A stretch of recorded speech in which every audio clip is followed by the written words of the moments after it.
ബുധനാഴ്ച ഉച്ചയോടെയാണ് വിളത്തൂർ സ്വദേശിയുടെ പറമ്പിൽ മേയാൻ വിട്ട പശു അബദ്ധത്തിൽ കിണറ്റിൽ വീണത്. ആഴമുള്ള കിണറായതിനാൽ പശുവിനെ പുറത്തെടുക്കുക എന്നത് വലിയ വെല്ലുവിളിയായിരുന്നു. ഉടൻ തന്നെ നാട്ടുകാർ പട്ടാമ്പി ഫയർഫോഴ്സിനെ വിവരമറിയിച്ചു. ഫയർഫോഴ്സ് സംഘം എത്തിയെങ്കിലും പശുവിന്റെ വലിപ്പവും കിണറിന്റെ ആഴവും രക്ഷാപ്രവർത്തനത്തിന് തടസ്സമായി. തുടർന്ന് നാട്ടുകാർ JCBയും ജീപ്പും എത്തിച്ചു. ഫയർഫോഴ്സ് ഉദ്യോഗസ്ഥർ കിണറ്റിലിറങ്ങി പശുവിനെ സുരക്ഷിതമായി ബന്ധിച്ചു. ഒടുവിൽ നാട്ടുകാരും ഉദ്യോഗസ്ഥരും യന്ത്രസാമഗ്രികളും ഒരുപോലെ കൈകോർത്തതോടെ പശുവിനെ സുരക്ഷിതമായി കരക്കടുപ്പിച്ചു.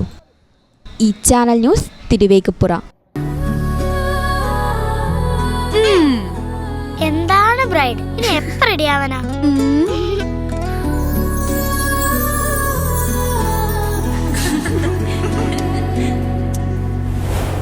നറുപൂ പോലെ നിറമേകും MX വെണ്ണിലാവായെന്നുള്ള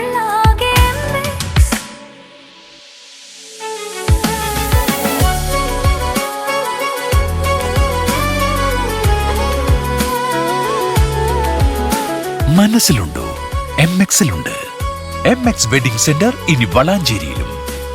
MX wedding centre Valanchery, Pattambi, Koottanad, Koppam, Kecheri.